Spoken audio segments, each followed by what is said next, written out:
All right. So today morning, like we are going to start with one of a very important concepts for your overall admin training, and that is security. Now, see, security is essentially a very important feature of this admin training because whatever the topics, whatever the features as a part of this you are going to learn, they are extremely important.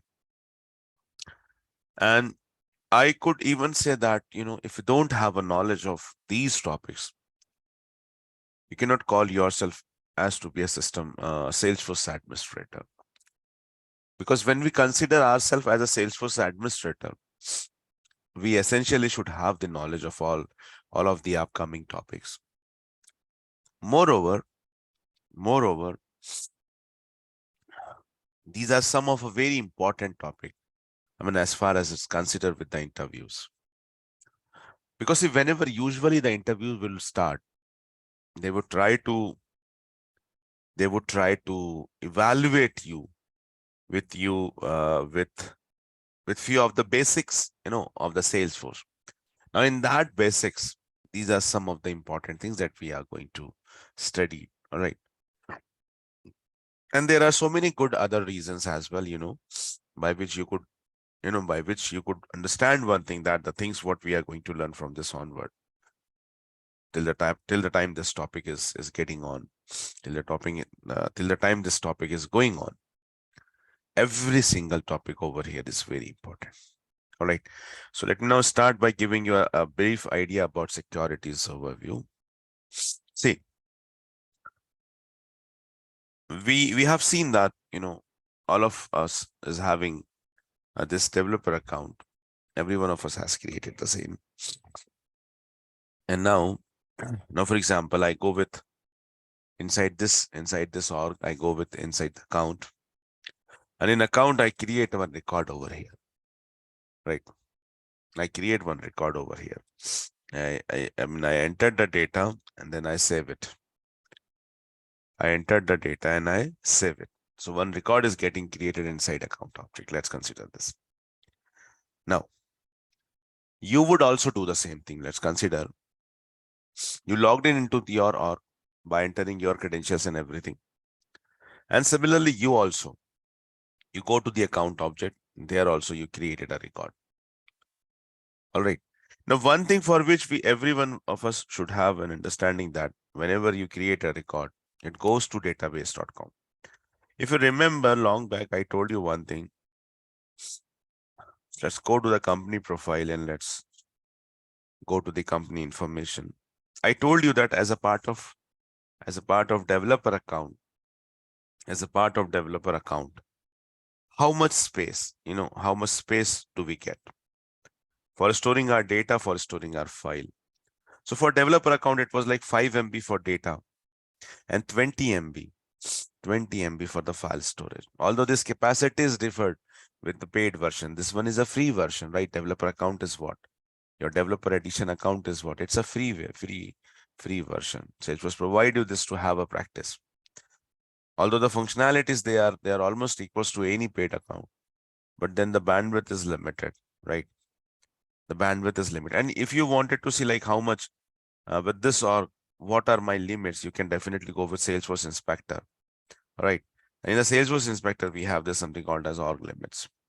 So when you click onto this org limit, it will literally give you all of the limits, like how much data is being used and every see over here, like you have how much file storage in terms of MB have been consumed and everything.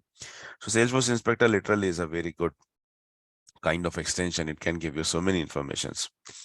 All right, I'm going to elaborate you this gradually with some different topics. Like when we start with the SQL, I'm going to show you like how to use the data export. And I mean, after this topic, the security, I am going to take the last topic as data management, data migrations and all that. That time I'll show you like how to use the data imports and all that. So this is literally a very good tool. And gradually you'll also going to have an idea about like how how you can use that, and how you can, first of all, install that into your Google Chrome as an extension, activate it, and how to use that. Well, I'm going to give you everything related to this, but let's come back to the topic. So whenever you create something, for example, you are storing something inside the account object. I am also storing something inside the account object, where this everything is going on, where this everything is going. So they are going to a place called as database.com. And every org is having its own data and file storage capacity. Now, see, we could initially assume one thing, right? We could initially assume one thing, that when I store anything inside account, it goes to my organization's account. Or when I store something inside case, if I record, I'll save it inside case. I create a record inside contact lead. So that goes to my organization's account, contact lead.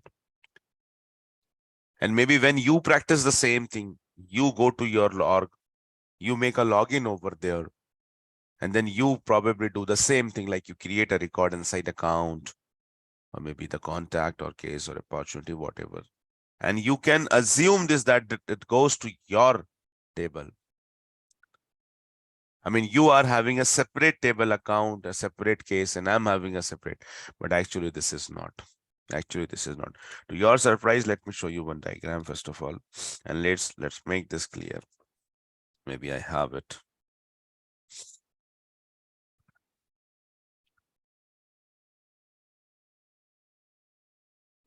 I'm not sure. Just give me a moment. Let me try to search the diagram. Order of execution, security overview. Yes, let me try to open this diagram to show you something. Oh my God, today morning. Yeah, see. Now to your surprise, let me tell you one thing.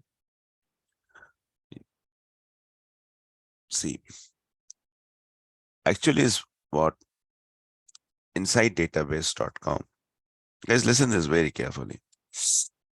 Inside your database.com, basically there is only one table for every standard object. There's only one table for every standard object. For all of the organizations. For every organization.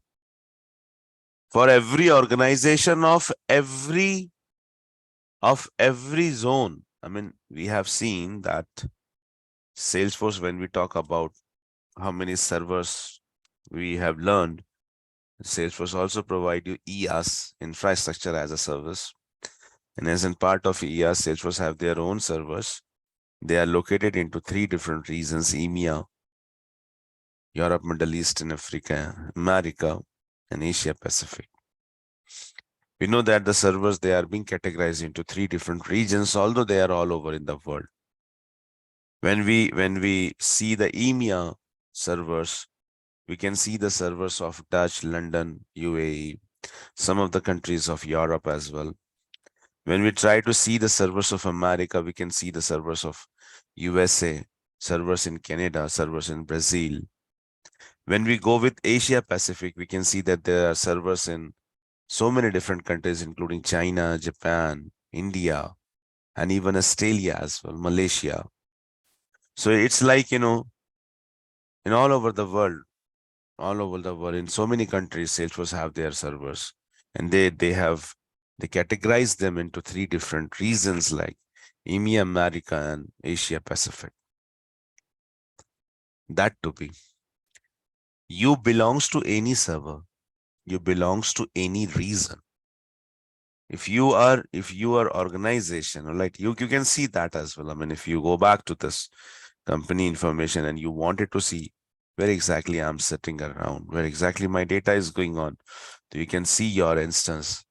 Like for R, because we are accessing it from the Asian region, we have been given a server in the Asian regions, and that's to be AP24. Now, if somebody is accessing this from EMEA, someone is accessing it from US, right? If someone is accessing it from EMEA, someone is accessing it from US. So every one of us understand one thing, Whenever you store anything, you retrieve, you access any standard object. For example, I'm inserting a record inside account. You are also doing the same thing. Someone in the US is doing the same thing. Someone in the Europe, someone in the Japan, they are doing the same thing. Every one of us,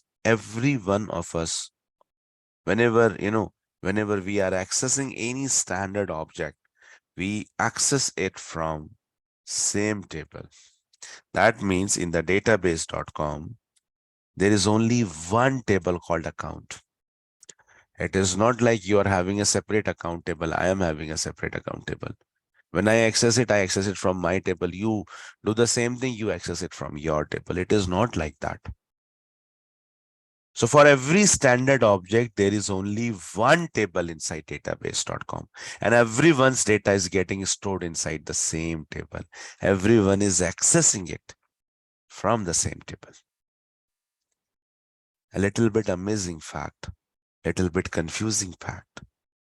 We could easily assume, we could easily suspect, if everything is getting accessed, if everything is getting stored in the same table, it's highly the chances that our data is going to mixed up. And you could probably see my data, I could see your data, but this is not possible. That could be easily, every one of us could have this aspect. When I say that all over the world's data is getting stored inside the same table, there's only one account table for every one of us. There's only one contact table. There's only one opportunity. There's one only price book, one quote. For every standard object, friends, there is only one table inside database.com. So now you can simply imagine how big, how enormous. I mean, big is not the proper word. Enormous is the proper word for this. How enormous could be that table? How enormous is that table, which is storing the data of all over the world's organizations? Then when everything is getting stored in the same place, is there any chance that data is going to be mixed up? No, it's not. Why? Why? And how come Salesforce has maintained that integrity of data? How come the Salesforce would know that if you store something, only you should be the person who have then access on that? If I'll store something, I should have the access on my data and not your data. How Salesforce would maintain that integrity? So let's now understand, let's now talk about few of the things. The Salesforce is highly secured. And that is the reason, when I'm starting to give you a little understanding about security, this is the first thing to understand, that Salesforce is highly secured. So what really happens is, like, when you try to, for example, with this diagram, we can see that there are, I have also told you one concept, something called as multi-tenancy.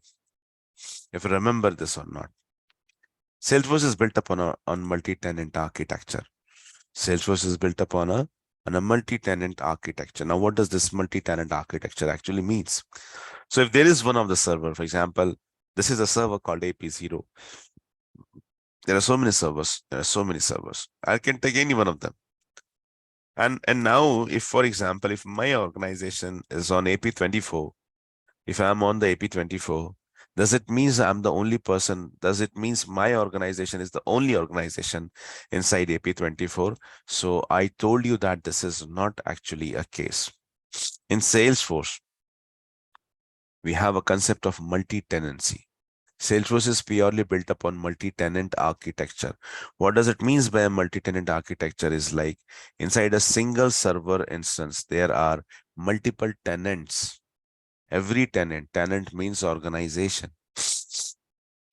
So for every server, there are multiple tenants. For every instance, there are multiple organizations that are residing into this. How many of them? Approximately equals to 8,000 different organizations could be accommodated into a single server. So how you can simply now assume, okay, at least 8,000 different organizations could be accommodated into a single server. So that's how, this is what is the concept of multi-tenant architecture. So if you see yourself on AP24 or whatever, don't assume that you are the only dedicated person who is going to use that resource.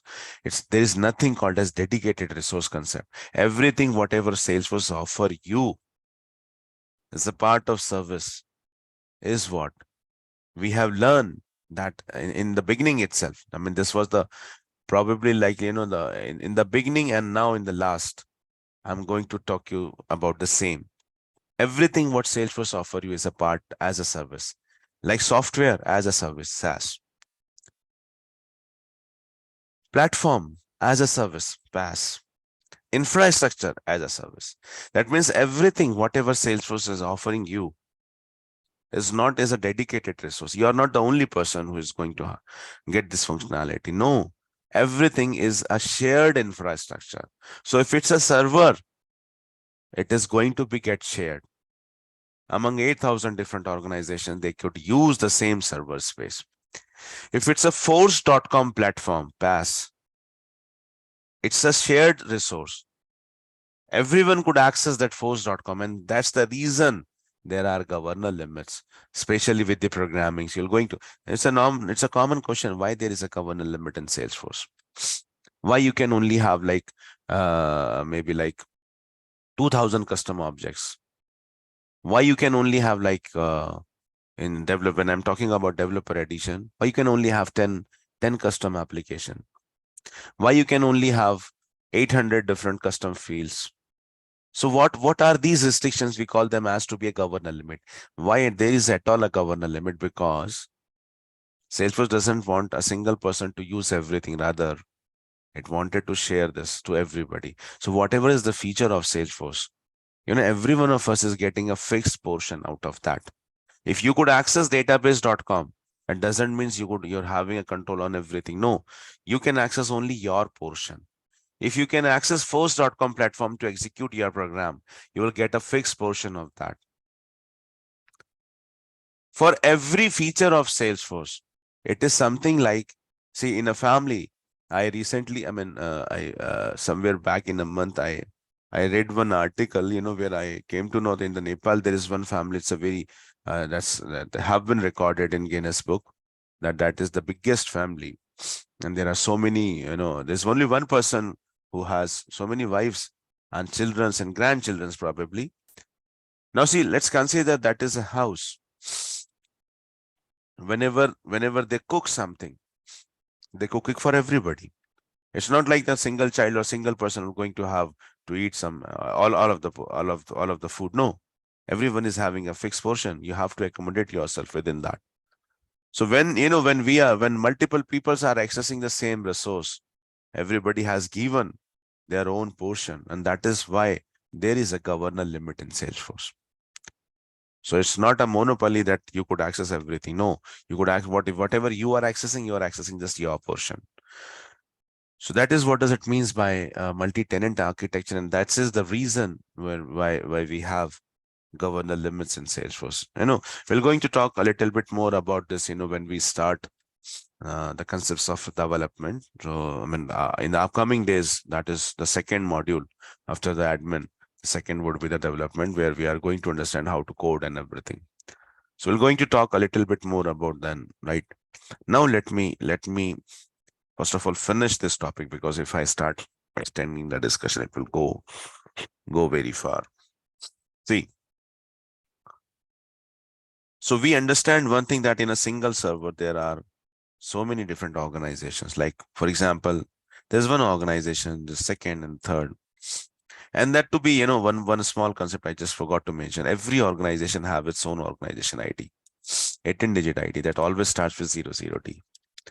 It always starts with 00T. This is your 00T. It's 18-digit here. You can only see the 15-digit, but actually it's 18-digit. The last three characters, the last three digits, they are hidden, but they could also be get accessed by making certain SQL queries. We could access them. But you should remember that every organization is having its own ID, and that is unique. This cannot be duplicated for their, no two organization would ever have the same ID. It's always unique for every organization. Every organization have its own 18-digit ID called as organization ID, and that always starts with 00D. That always starts with 00D. Just give me a moment.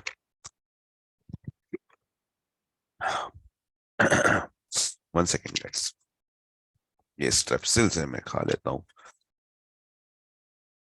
पढ़ाने में आसानी हो जाएगी क्या.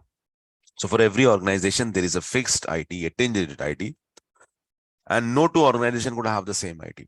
So we understand one thing कि चलिए भले ही एक सर्वर में 8,000 डिफरेंट ऑर्गेनाइजेशंस हो सकती हैं, और ऐसे बहुत सारे सर्वर्स हैं, ऐसे बहुत सारे सर्वर्स हैं, लेकिन हर ऑर्गेनाइजेशन का अपना एक यूनिक आईडी होता है. And when I am saying this to you that for every standard object, not custom, for every standard object, there's only one table inside database.com. For every standard object, there's only one table. There's only one account table. And every one of us is accessing the same. If you are accessing, you're inserting, you're updating, whatever you are doing it from the same table. I am also doing it from the same table. And everybody is doing the same thing. Everyone in all over the world, if they are accessing account there, every one of us is accessing it from the same table. There's only one account, there's only one contact, one opportunity for every standard. If you create a custom object, you would have a separate object, separate table. I'm going to have a separate table. Although the name is same, like if you create an object called position, I also create an object called as position. Name seems to be same, but no. You are having a separate position table, I'll have a separate position table. And that is why there is a governor limit. You can maximum create 2,000, a custom objects. I could maximum create the same. That is why there is a governor limit. For every custom entity, there is a governor limit. All right. Anyways, chalo. So whenever you were, how we started, I go to the account and then I create a record over there. Right? And then I save it. What do you feel that where does it go? It goes to the account table. Yes, of course. But along with all these data, like what is the value of type? What is the value of industry? Along with this field data, there are few more things that is getting transferred to database.com. Let's see what are those things. The first is your form data. Whatever you are filling over here, whatever the values you are filling for these fields, combinedly they are called as form data. And then your system IP address. Your IP address, I'll show you how to track this whole thing. Salesforce have that tracking mechanism. Let me try to show you something.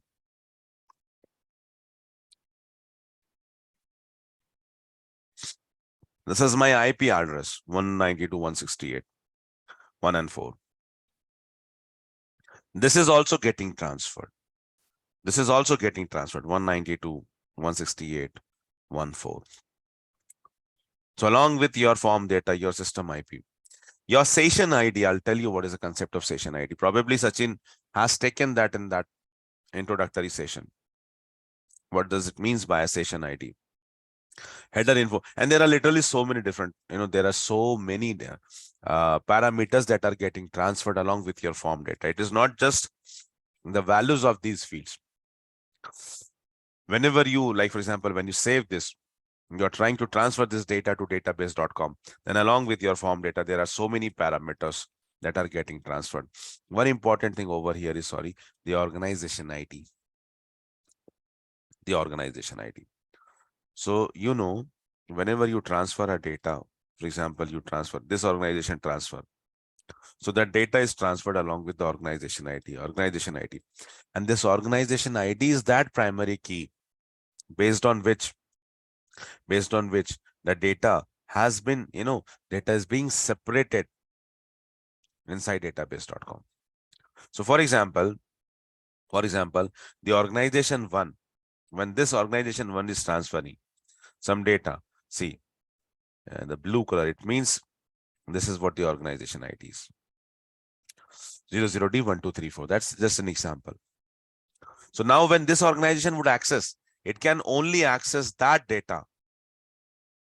It can only access that data which get matched with this ID. So when this organization 1 or organization 2 or 3, every one of them would access the data because they are accessing from the same table. But they would get only their portion. They would only get their portion. They cannot access the data which doesn't match to their organization ID. That organization ID is the primary key of this separation. That is the primary key of this separation. So this was one important point to understand, that whenever we use any standard object, there's only one table for every standard object for all of the additions, for all of the servers. Listen this. This is not just about the case with developer edition. No, for all editions of Salesforce. Maybe that's an enterprise edition, it's an unlimited edition, a professional edition, a free developer, 30 days free developer account, or maybe this developer edition. For every edition, and for every server, there's only one standard table. Custom are different, of course. You create something, a custom object I create, though the name would be same. Still, you would have a separate table with separate address. I'll have a separate table with separate address. I could access only my, you can access only your. So customs they are having, yes, they create separate tables, but for standard, there's only one for everyone. So how that is being distinguished? The most important entity over here is your organization ID, right? Chalo, आगे बढ़ते हैं. Now let's talk about licenses. See, let me try to open one more diagram. I'm going to share this all into your drive.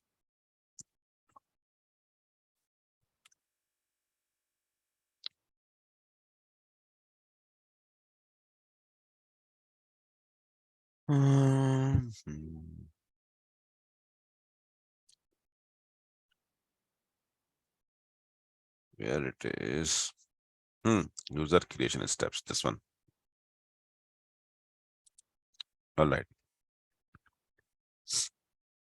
We are going to learn very soon in upcoming days one of very important topic.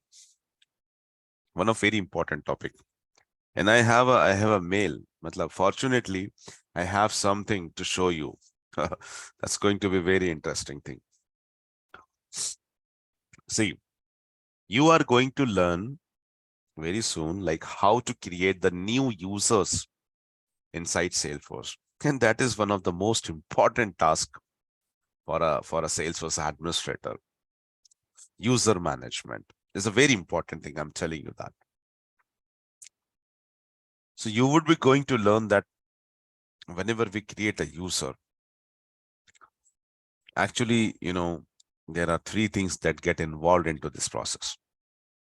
Whenever you create a new user, there are three things that get involved into this process. The first, you must select a license for him. You must give him a profile and you give him a role. Now, giving license and profile is something which is mandatory. Giving license to a user and giving profile to a user is mandatory. A role is something which is optional. I could give a user a role at the time of creation. I could even skip that. A user could also be created without having any role. And later on, you can decide what is the role. If you don't give any role, that is also allowed. So role is always optional entity, but licenses and profiles, these are mandatory. Every user in Salesforce is having a license. Everyone. Without license, no user is getting created. See, we created this organization for our practice, right?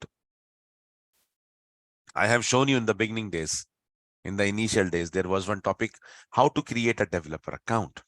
So what we did that time, if you remember, we go to developer.salesforce.com. And from here, we created our profile. This interface has been changed a little bit. I'll have to see. Oh, this has been changed. But anyways, I'll have to see यार कैसे बनाएंगे अब account. Oh my goodness. I'll have to check. But anyways, this is the place from where, we get that form, we fill that form, and we we created our developer account. I'll have to check it. But anyways, what I was saying. Huh. So even though when we created this organization, right, let me show you this. So we fill up a form and then we create it. See this. So basically what happens is like, this organization was created and with your user. So I created this with this username. You also did the same thing. So at the time of creation itself, see, we got the license. What is our license? Salesforce license. Every user compulsorily have a license. How many licenses we are having? Let's talk about that first. So if you wanted to see, first of all, what is a license? License is that authority by which you can use the Salesforce features. If you are a user, you wanted to become a user, you wanted to access the Salesforce organization, you must have a license. Something like you wanted to drive a vehicle, you must have a license. You must have a license to drive a vehicle. And there are so many different types of vehicles. That's the reason there are so many different types of licenses. The same way in the Salesforce. The same way, depending upon what type of user, what kind of functionality you wanted to access, Salesforce have different types of licenses. Let me try to show you though. So I'll go to company profile once again, and I click on a company information. All right. And see, when I scroll it a little bit down, I mean, we usually talk about what is mentioned over here. But when you scroll a little bit down onto this page, you're going to see a table called user licenses. Show 10 more. And there are, let me show you. These all are the licenses. These all are the different types of licenses. Salesforce license, external app login, Salesforce platform license, customer community licenses, community portal managers, identity license, silver partner, gold partner, external identity, partner community, chatter free, chatter external, customer. There are so many different types of licenses. How many of them are being present? How many of them has been used, and how many of them is being remaining? This table literally gives this an idea at what are the different types of licenses your organization is having, how many of them, how much you get as a total quantity, how many of them has been used, has been consumed, and how much quantity is being remaining with you. So that with this quantity, you could decide, see, I could create, for example, 110 identity users. I could create 20 external app. I could create only one Salesforce user. I could create 3 platform users based on this quantity remaining with me, based on how much licenses is being remaining with me. I could create 4,999 chatter users. Based on this quantity, we can create the users. So whenever we are creating a user, the first thing is to decide what type of license should be given to them. See, understanding the functionality of every license would require time. This is not something which can be taught. And moreover, with my limitations, I'm having an idea about few of them. With my own career, I honestly say I have not used every licenses. I use most of them, but there are still so many licenses which I myself wouldn't have an idea what type of functionality is being provided. It all depends यार कि आप कितना काम करते हो, कितनी अलग अलग functionalities पे काम करते हो. This is how gradually you grow. ठीक है? There are so many different types of licenses. but they are mostly categorized in two categories: internal license, external license. Internal licenses are for the internal users. External licenses are for the external users. I'm going to give you this idea, don't worry. वाह, एक चीज और बताना चाहूंगा मैं लोगों को. Let me try to show you something.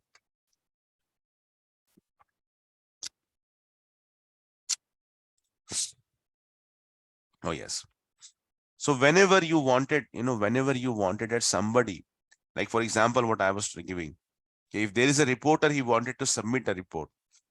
So I would create a chatter user for him, because chatter user can only access. We're going to create that. Don't worry. I'm going to, when we learn how to create the users, I also create a chatter user, just to show you one thing, that if somebody is a chatter user, he could only access this much of the portion, that he could type something, he could submit a file, he could attach a file. So this is how I could distinguish, one internal user. Or I have one more example. I'm going to talk about community by tomorrow. Community users, they are also external users. Chatter users, they are also external user. What is a community? What is a community? Digital experiences in Salesforce. I'm going to talk you on that. And I'm going to give you an idea about the community cloud. So tomorrow, when I start this, tomorrow you are having a class, by the way. अभी जब तक मैं announce नहीं करता हूँ छुट्टी, तब तक Monday to Saturday would be your classes. So tomorrow morning, same time, you'll also have to join. So tomorrow I'm going to give you an idea about Salesforce community, how to create a community, what are the different types of community. And then what could, if you are creating a community, you are creating this for whom? You wanted somebody should access that community, how he can access. What does it mean by a community user? We're going to talk about that. See, I could directly take you to creation of the users. All right. मैं direct जा सकता हूं boss, याद रखो. और वो मुझे करना ही है. My main intention is to make you understand how to create a user, because that is what you need to learn. But उसके साइड में इतनी सारी इंफॉर्मेशंस है, इतनी सारी इंफॉर्मेशंस है, अगर मैं उसको स्किप कर दूंगा ना, आई डोंट थिंक आप कभी भी इस चीज की ग्रेविटी को समझ पाओगे. So this is the reason आपको काफी सारी बातें जो है वो जाननी है अभी, लाइसेंसेस के बारे में, यूजर्स के बारे में, प्रोफाइल्स के बारे में. And then finally will touch the ground, and then will going to create this users. तो ये डिस्कशन थोड़ा सा लंबा रहेगा throughout this topic, throughout everything whatever you are learning. इसलिए मैंने कहा कि this is a bit lengthy topic. First, कि यहाँ मुझे बहुत सारी चीजें पढ़ानी है आपको. Under the security you yourself could seen, बहुत सारे टॉपिक्स हैं जो मुझे कवर करने हैं, और सारे टॉपिक को इक्वली वेटेज है. सारी चीजें जो मैं यहाँ पे करके देने वाला हूँ वो इक्वली इंपॉर्टेंट है. डिस्कशन थोड़ा सा लंबा जाएगा बॉस, बिकॉज ये चीजें बड़ी इंपॉर्टेंट है और इनकी इंपॉर्टेंस मैं समझता हूँ, वही आपको समझा के दे रहा हूँ. ठीक है.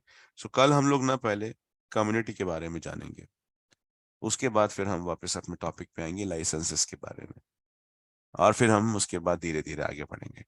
So tomorrow morning I'll give you an idea. First of all, what is a Salesforce community, कहाँ पे काम करती, किस तरह से काम करती, कैसे कम्युनिटी बनाई जाती है, और कैसे यूजर्स उसको एक्सेस करते हैं. ऑलराइट, चलो आज फिलहाल इतना ही करते हैं. Let me stop. चलो बाद में देखते हैं. Do you have any questions to ask? Please unmute yourself now. Please unmute yourself. Sir, या मुझे एक पूछना था, जैसे यूजर आप बता रहे थे, आपने मेल दिखाया कि यूजर इज रनिंग आउट. ठीक है, मतलब जो अपन ने भी बनाया ट्रेनिंग बैच 2008, ये एक यूजर हुआ, राइट? तो ऐसे मतलब वो वर्क में ऐसे ही होता है क्या ऑफिस में वगैरह, कि एक अकाउंट होता है, उसमें बहुत सारे यूजर्स बनाते हैं, और फिर वो यूजर्स अलग अलग, मतलब आप उनको डिस्टिंग्विश करते हो, राइट? मतलब किसको कितनी अथॉरिटी देनी है वो करते हो ना आप? ओके. सही है आपकी बात. तो जो रनिंग इज मतलब वो रनिंग आउट बोल रहे थे, तो वो ज्यादा हो गए थे यूजर, ऐसा बोलना था क्या? नहीं, उनके पास लाइसेंस ही नहीं बचे अभी. अगर वो कोई नया यूजर क्रिएट करना चाहते हैं तो उनके पास हम्म. लाइसेंस नहीं है. तो लाइसेंस नहीं है अभी, इसके लिए क्या किया जा सकता है? एक तो ये कि आप लाइसेंस खरीद लो, सेल्सफोर्स को पैसा दो और खरीद लो. उसके पहले वो एक डिस्कशन करना चाहते हैं कि क्या इसका दूसरा कोई हल है. तो मैंने कहा हाँ है, ऑफ कोर्स है। मतलब जो यूजर्स जा चुके हैं उनको हम आज भी उनके साथ वो लाइसेंस क्यों रखें? तो we can free that. But मुझे नहीं पता ना कि आपकी नाइटेक्स में कौन कौन यूजर है और कौन कौन नहीं है। तो आप मुझे वो लिस्ट दीजिए। आप मुझे बताइए कि अब ये XYZ नाम का एक बंदा था जो कि आज नहीं है। तो अगर वो नहीं है तो फिर मैं उसको जो उसकी लाइसेंस जो उसको दिया गया है उसे वापस ले लेता हूँ। ये सोल्यूशन है इसका। Okay, okay. जैसे अभी अपन एक कंपनी में हैं और जैसे अपना आईटेक में है, मैं भी हूँ, तो आप एक यूज़र अलग से क्रिएट करोगे, मेरा यूज़र अलग से क्रिएट होगा, ऐसे ही है बिल्कुल ना? सही, बिल्कुल सही है। ओके, आपका आईडी अलग रहेगा, मेरा आईडी अलग रहेगा। ओके हो और सकता है ऐसे हम दोनों के लाइसेंसेस सेम हो हाँ, हाँ, सकता है हाँ। लाइसेंसेस अलग भी हो। डिपेंड करता है कि आपकी प्रोफाइल और मेरी प्रोफाइल क्या है। ओके और ऐसे कितने यूज़र्स बना सकते हैं सर मतलब एक जितने कंपनी आपके पास लाइसेंस हैं। और वो लाइसेंस सेल्सफोर्स किस पे मतलब डिपेंड रहता है? आपके एडिशन पे, जैसे यहाँ पे आप डेवलपर एडिशन यूज कर रहे हो, हुँ, हुँ। आपको टोटल 2 सेल्सफोर्स लाइसेंस मिलते हैं डेवलपर में, जिसमें से एक तो ऑलरेडी कंज्यूम हो चुका है। कब हुआ कंज्यूम? जब आपने अपना यूजर बनाया, जब आपने ये यूजर क्रिएट किया। 208 हाँ हाँ, जब आपने ये ओके, यूजर क्रिएट किया, मतलब आपने तो ऑर्गेनाइजेशन बनाया, लेकिन जब ये यूजर क्रिएट हुआ तो इस यूजर के पास कौन सा लाइसेंस है? इसके पास Salesforce licence. Okay. Developer edition में केवल 2 ही सेल्सफोर्स लाइसेंस मिलते हैं। तो उनमें से एक तो ऑलरेडी कंज्यूम हो चुका है। अब कितने बचे हैं आपके पास? एक ही बचा है। एक क्वेश्चन प्लेटफॉर्म लाइसेंसेस 3 होते हैं, एक भी प्लेटफॉर्म यूजर नहीं है अभी, तो आपके पास 3 प्लेटफॉर्म। तो ये डिपेंड करता है कि आपके पास कितने लाइसेंस हैं। जितने लाइसेंस हैं आप उतने ही यूजर क्रिएट कर सकते ओके, थैंक यू सर। हैं।